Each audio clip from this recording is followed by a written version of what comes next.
Welcome back to the ET Money Show. Now, there are plethora of funds that are available in the market to invest your hard-earned money, but how do you assess which is the right fund for you? So what are the criteria that you should be looking at? And to help you navigate, it's time to get all your mutual fund related queries answered onto the show. And today, to answer the same, we have on board Hemant Rustagi, who is from Wiseinvest. Thank you so much, Hemant, for joining us today on ET Now. We are a bit short on time, so just quickly start and get ahead with our portfolio related queries. And today we have our first caller on board. Rajesh Kannan is online. Hi, very good evening, Rajesh. Please go ahead and ask your question. Hi, this is Rajesh Kannan. Actually, I was having moderate, very good investor. I was investing in mutual funds from the 2015 onwards. Okay.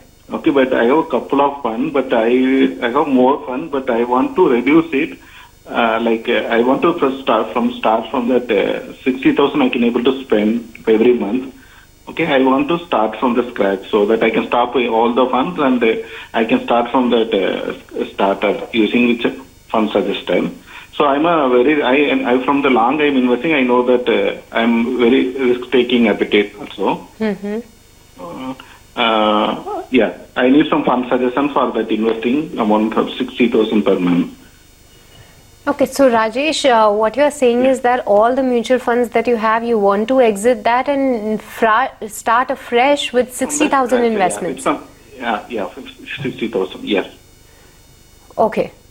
Hemant, so that's the question. He's investing since 2015. He wants to exit from all the funds and he wants to start afresh with maybe 16,000 per month of investing. So what will be your advice?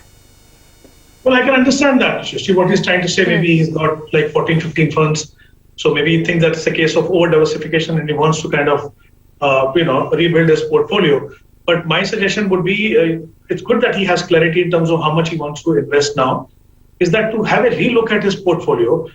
Maybe there are some good funds which he has been investing for the last couple of years, especially if his intent is to invest for long-term and invest in equity fund.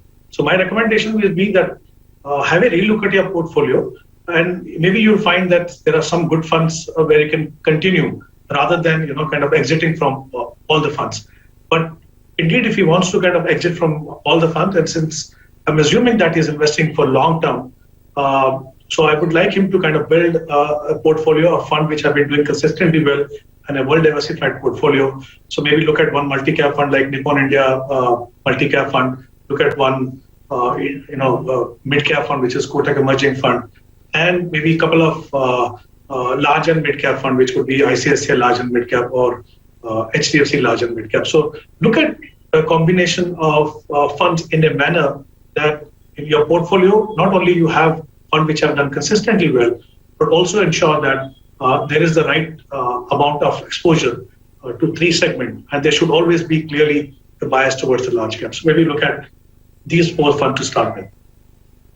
Rajesh, there the advice, because we understand you have a lot of funds in your portfolio. So why not be selective? It's not advisable to exit all of those funds, but in case you are looking out for, so that's the advice coming in where you can look out for 4 different funds. But if you still have doubts, so then you can actually reach us again to us, telling the names of the fund, and we'll try to help you on that front as well. But let's move on to the next query that we have, Hemant. That's coming from Dave. That's an email query.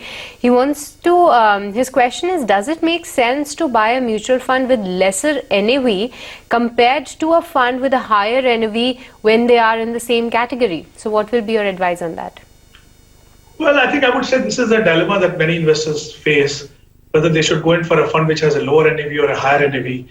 I think broadly, I would like to say, I think let's maybe understand by way of an example. Let's assume that there are 2 investors investing 1 lakh rupees each in 2 different funds. One fund has a NAV of 50, and other fund has a NAV of 10 rupees. So the 50 rupees investor will get around 2,000 units, the other one will get 10,000 units.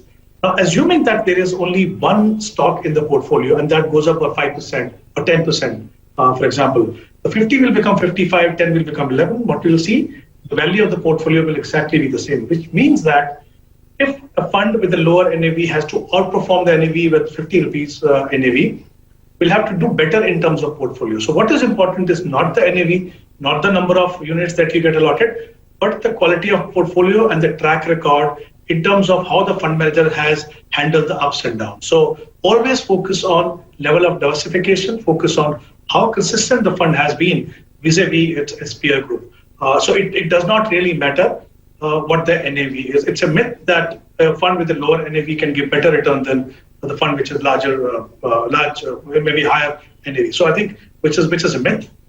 Focus on the quality and focus on the level of diversification before you make a decision. Okay, so the difference in NAV doesn't matter. That's the view coming in. But Hemant, we have third query coming in, and the last one that we can actually accommodate. That's from Kirit, and he's doing 3 SIPs of rupees 5,000 each in Motilal Small Cap Fund, PGIM Mid Cap Fund, and SBI Small Cap Fund. 2 small caps and 1 mid cap. He has a high risk appetite, and should he stick to these funds for a corpus of 1 crores in the next 15 years? So there is the target, 1 crores in 15 years, an investment of 15,000 per month. What will be your advice? Well, let's begin with how much he needs to invest to achieve his target.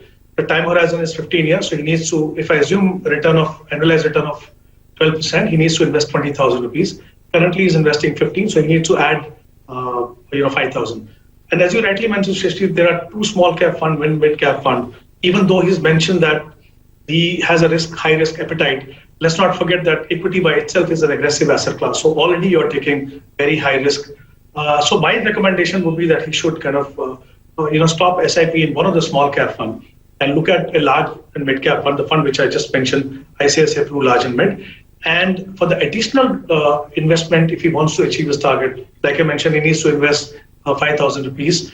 That should be in a pure large cap fund, which can be Nippon India Large Cap Fund. So I think this will not only bring the right amount of balance in terms of exposure to different market segments, it will also help him in reducing the volatility and improving the return. Okay, so maybe you can exit one of your small cap funds and look out the suggestions given by Hemant. But with this, we'll let you go on that. Hemant, thank you so much for joining us today on ET Now and helping our viewers with their mutual fund related queries. Okay, but with this, it brings us to the end of the ET